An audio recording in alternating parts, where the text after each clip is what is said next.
Okay, it's the part where they're dancing. He's got Jodie Foster in his arms and telling her how much he loves her.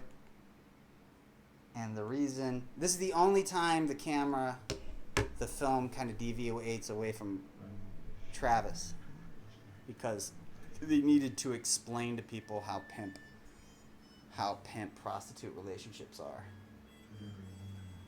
Like, she's 12 and a half years old and she's fucking with Keitel.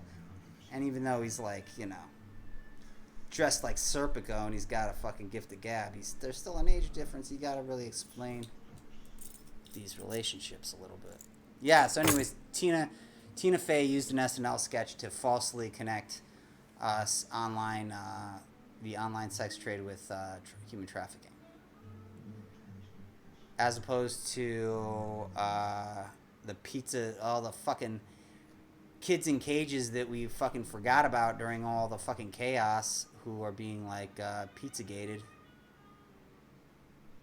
Because 1,500 of them so far have been missing. I thought it'd be more than that by now.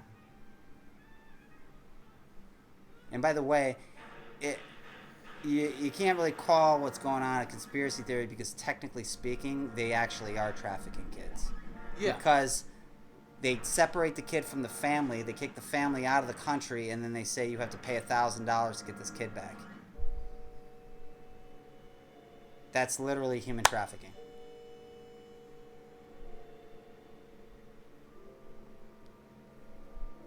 Yeah, but go ahead and ruin pizza with your stupid conspiracy theory. That's what really aggravates me, is how,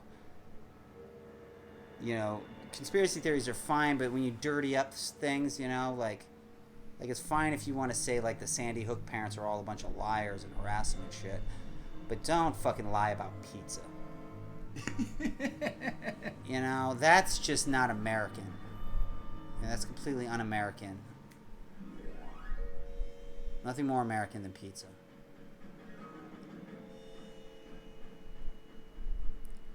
Now, it's my understanding Sonny Rollins, the jazz saxophonist, he had a mohawk in the 50s. Okay. But the thing about Sonny Rollins is, and he got that from, I think he got that from the military. But the thing about that is, like, he was an eccentric person. Like, he literally spent like 5 years playing jazz on a fucking bridge because he didn't think he was good enough to perform in front of an audience, even though he had already had a career. This movie, Paul Schrader had heard from a Vietnam veteran that there were certain veterans that would cut their heads into mohawks. And so that's what this is a reference to. This movie came out in 75.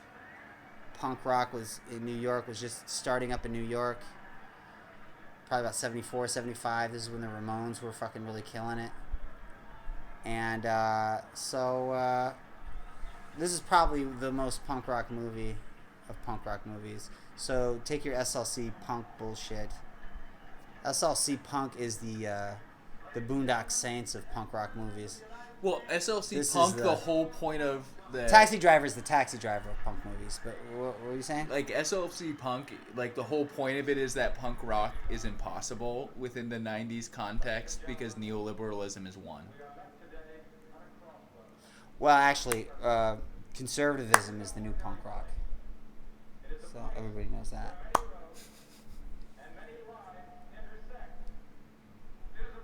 Palatine happens to be a town and is a suburb. Look at that cock in those pants. Did you see that fucking dude hung like a fucking horse? It was a very well hung black man. The camera passed by his crotch. I don't know if that was on purpose. We are the people. Not we are the people, but we are the people. Oh, look at that. See that? But, yeah, it's a town called Palatine in Chicago. Never got laid in Palatine. I did get laid under a bridge in a park in Downers Grove. Still keep in touch with that girl. Speaking of approach anxiety, the only thing that Travis got right about pickup was he had the gumption to approach. I saw a cute girl in a Ross's not too long ago when I was looking for a new trench coat, and she was hot, and I didn't approach her, and now every time I see a Ross, it just feels sexual to me. I sexualize Rosses. Every time I see a Ross, I think of sex.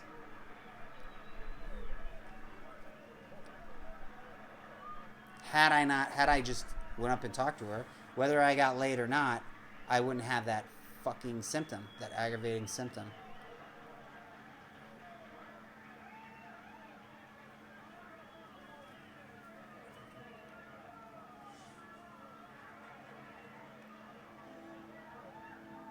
Do you think the Secret Service protecting Trump would be this on the ball?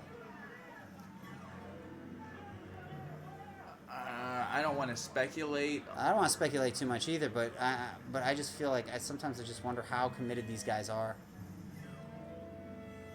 Like, how committed are they to the cause? Well, he hasn't had anything happen yet, so. Yeah, well, he's a pussy, so he probably doesn't go out too much. He gets a fucking national. He makes sure the fucking road is clear and shit. He's afraid of stairs. I guess this is a thing.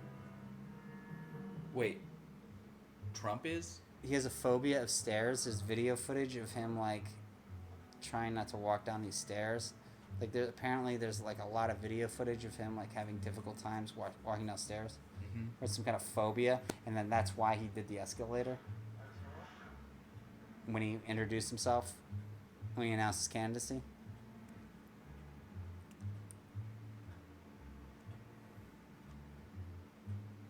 Didn't you think his coworkers are going like, "What's up with the fucking hairdo, dude?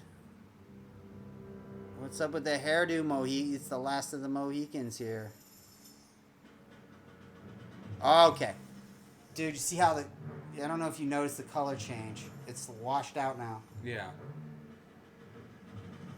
He could have changed this back recently. The studio asked him to change it if he wanted to change it back, and he said, "No, I want to keep it exactly like this now."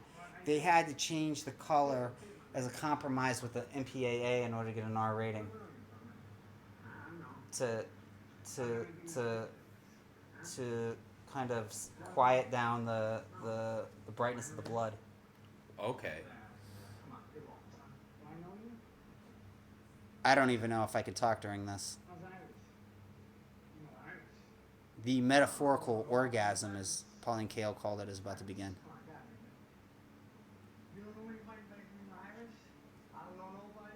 I don't know nobody named Iris. Come on, fucko.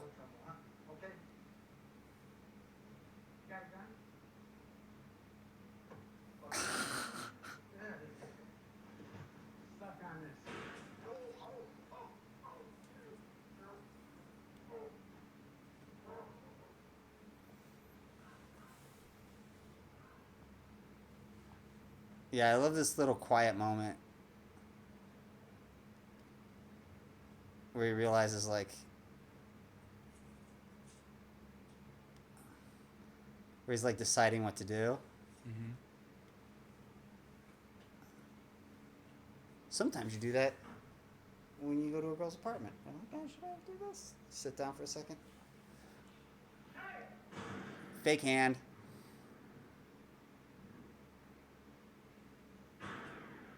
Oh, right in the neck.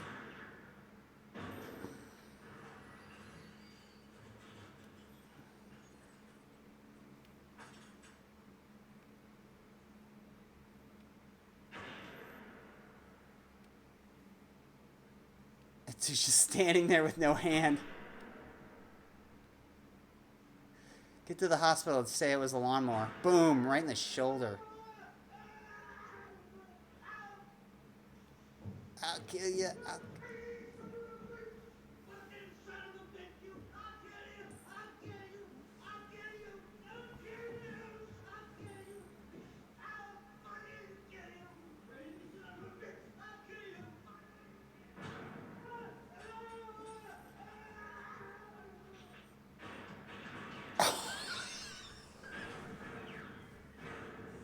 There's just so many little details in how they fucking do this.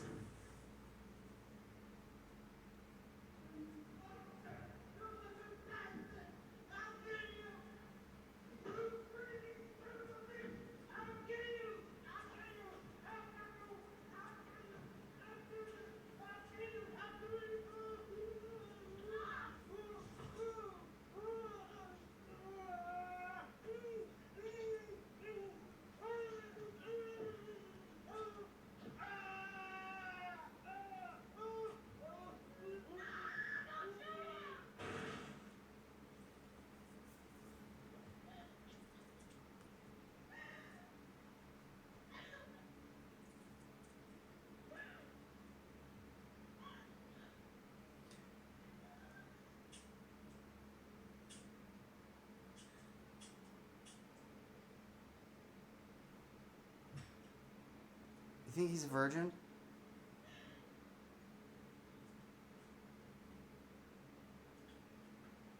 Like, let's say he joined the Marines right out of high school. Maybe. I mean, if he fucked a went to prostitute. Vietnam, you think he had a prostitute over there? Yeah, but I mean, well, her being 12 and a half is probably why I wouldn't fuck her for money, but. Yeah, you know what? If he pays for porn, I don't know. Would Travis? Well, racists do end up hooking up with, black people and people of color, POCs as they call them, as the kids call them, because, like, it's not as because the Madonna whore thing, Mm-hmm. like white women are on a pedestal, but an Asian chick you could just do whatever you want to with him. Like I don't think he'd be as I don't think he'd be as much of a white knight with Jodie Foster if she wasn't a white girl.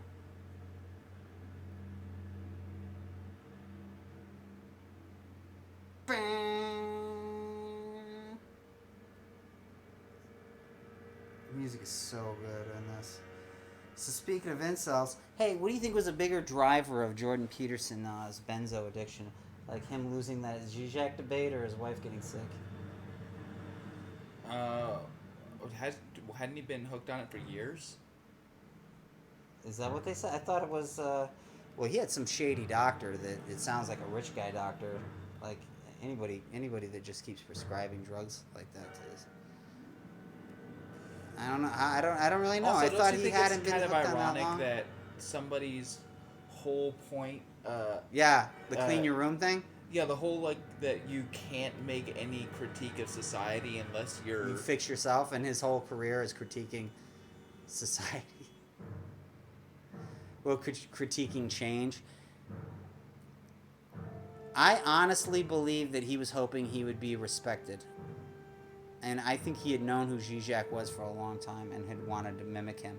Because you'll see him criticize the ideology, right? Mm-hmm. And he also stole the whole pervert's guide of ideology, where he would take films and he would make psychotherapy. He would make psychological metaphors from them, but he was also or Marxist metaphors from them.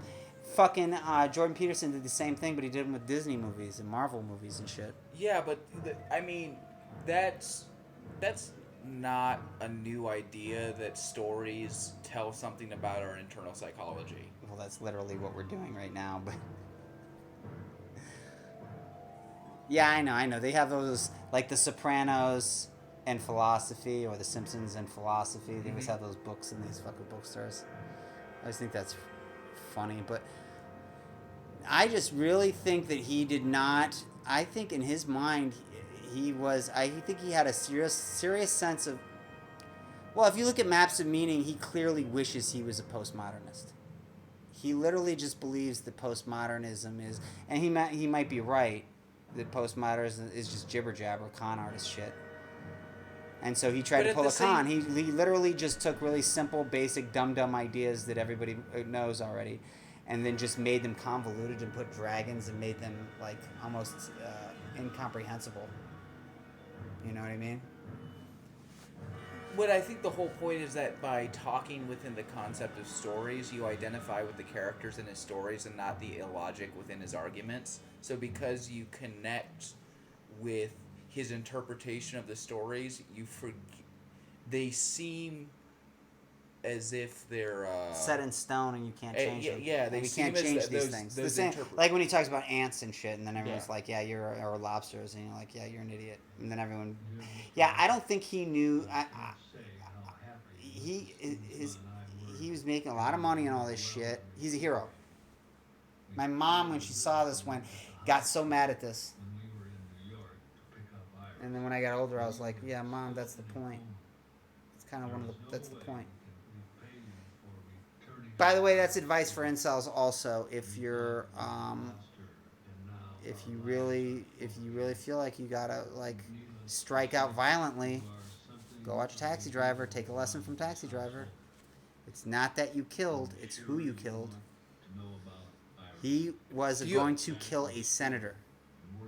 He couldn't kill the senator. so he went and killed a pimp. It was an arbitrary murder. Because of who he decided to kill, changed exactly how everyone around him perceived him. Except for the wizard. Watch Peter Boyle later on. But no, I'm just saying I thought Jordan Peterson was clearly was like an emperor with no clothes on, but even in his own mind, he had the ambition of being taken seriously as a public intellectual, like a lot of the intellectual dark webs do.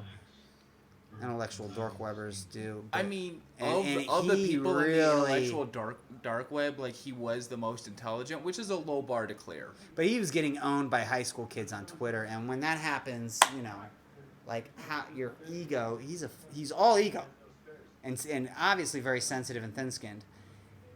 Okay, watch Peter Boyle.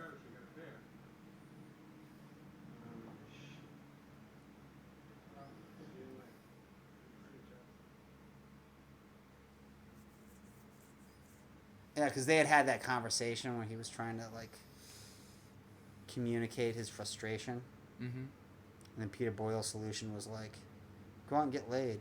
And by the way, that was the best advice Travis Bickle ever.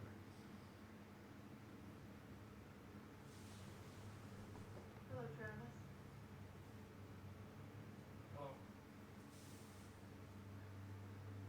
Something like this happened to me, by the way. I get into this. So I tried to fuck a girl when I was home. I was sleeping in my truck. Mm-hmm. I got really clingy. Like, I didn't take her to a porn theater or anything, but I got a little clingy. Like, I got impatient. Because she was hot. And I got a little impatient. And I didn't have cell phones. And I was using payphones. And so I had called too many times because the returning phone call thing was a situation for me. Mm-hmm. So, but, ADHD, you get hyper-focused. Mm-hmm. And so that's how I fucked it up. So I fucked it up. So, and it just blew her off. And then I got hired at a paper, and I became like a little local, anti-hero, because I wrote this column. Mm-hmm. It was essentially a comedy. It was like a satire. It was like a bar culture, but I was a drunk from the point of view of a drunk, all that shit. So it was kind of notorious. And so she had been reading that. And I just hadn't seen her in a while. And then then I had to host a poetry show Mm-hmm. for an art festival. And so I needed to book. I wanted ringers. I couldn't officially book people, but I wanted ringers. Mm-hmm. So I'd call all the people who could write that I knew, and she was one of them. Mm-hmm. And she brought some dude, and I was just like, which I figured out. This is before I learned pickup, and I figured out later that was a shit test. And then I fucked her. Fucked her for a while, too. In all kinds of different places. Because I was homeless, so... Mm-hmm. I would fuck her in hotels. I would fuck her at her apartment. I would fuck her at a friend's apartment. I would fuck her at my friend's apartment. I'd fuck her in the asshole. So, okay, here's the part. Here's the thing that, that part. That's the last thing Bernard Herrmann ever composed, but he just said it. And then they did it. And then he died. Because he's a genius. Vic Argo, that's the guy from Tulane. Yeah, what the fuck is Steve Carell doing in a fucking... Is this a thing? Yeah. Space Force? Yeah, so the crazy thing about the Space Force They is... did that before Donald Trump came up with it? No, they did it after, but Donald Trump didn't, copyright the name Space Force. Is he mad? Oh, yeah, they're so good. So the parody of the Space Force, even though it came out afterwards, have the name rights to Space Force. Dollars to Donuts during the whole COVID thing, and probably even during the bunker, he was probably calling lawyers going like, we gotta fucking sue these motherfuckers for stealing my idea. Yeah, hey, there's a riot everywhere right now. Look out your fucking window, moron. Anyways, the point of that lesson is, and they actually show this in this, that you know, That basically, when you get rejected or you get friend zoned, you need to let go. That's the only cure for the friend zone, is you have to walk away. Go someplace else, do something else, achieve even a minor achievement like writing a column or whatever, or organizing a poetry show or something, like where you got something going on that she witnesses. So you're not trying to impress her, you're doing something that she sees that's impressive, and then that's how they come back. And that's what they did in Taxi Driver. Like, I wrote a column and organized the poetry event, or like hosted a poetry event, emceed a poetry event, and he murdered people. So same principle. You know what I mean? yeah, but the whole message of this movie is that that like is that I've never really been able to figure out. no, I'm interested in hearing what you say though. well, with the fact that he was going for a senator and ended up killing a pimp means that they were trying to maybe make some commentary on the vigilante type of movies like Dirty Harry, and how the same type of person who would kill a politician is the same type of person who would do vigilante violence as a form of stopping crime. Oh yeah. No, I mean, like, no, yeah, no, definitely no. It's just it's context. Everything Yeah. is context. Everything is complete fucking context. Taking Sybil Shepherd to the fucking porn theater in context, when he did it, it's gross. Although, again, you should have took her to Deep Throat. That's a comedy. You took her to a fucking Swedish documentary on reproduction. Like, but when Jack Nicholson, does it, then it's like hip. Because that literally was a thing. Because that was right at the era when porn was legal. Right. And so there was a thing called porn chic, where people like Warren Beatty and shit were taking women to porn movies and shit. I think Henry Kissinger even went to Deep Throat. Ironically. Look, this Deep Throat. All right. He was the informant. Really? The informant for the Watergate No. was named Deep Throat. Yeah, yeah, yeah. Yeah, the CIA but guy? Or the yeah. FBI guy? Yeah, but what did Kissinger have to do with Watergate? Oh, nothing, but he was in the administration. I just thought it was Yeah. funny that he went to go see Deep Throat. Whatever. That had never occurred to me just now. I don't really know. When I look at movies or any kind of thing, and I write this when I do comedy, like, yeah, it's a bad idea to have an agenda when you write something. You should let other people figure out what the fuck you're getting at. It's all about subtext. Because if you write, that's why I like Biggie as opposed to, say, Common. Because you just write something honestly and organically, and you don't think about it too much. What your subconscious is going to put out a thing. So when Paul Schrader wrote this movie, his life was falling apart. His girlfriend had left him. And I don't know if he had sold the script yet. I think he might have sold the script, but he was living in his car and just driving around and going to porn shows and drinking booze, drinking too much. And he was always walking around. He always had a gun with him for some reason. And he ended up having a bleeding ulcer, and he had to be hospitalized. And when he had a conversation with the doctor, he had realized that was the first conversation he had had with a human being in like 2 weeks or 3 weeks or something like that. He hadn't had a full actual conversation with somebody for weeks and weeks. And so he wrote this movie based on, and he just thought the Taxi Driver was a metaphor for being alone. But I mean, the great thing about this is I'm making these incel connections, and you're saying you're making these vigilante connections, and we're all free, and all those things are true. But I don't think he set out to, I'm going to make a movie about it. And they didn't even have a word for that back then for guys who couldn't get laid. But they were just fucking guys who couldn't get laid. Anyways, ba-dum-bum-ba-dum-bum.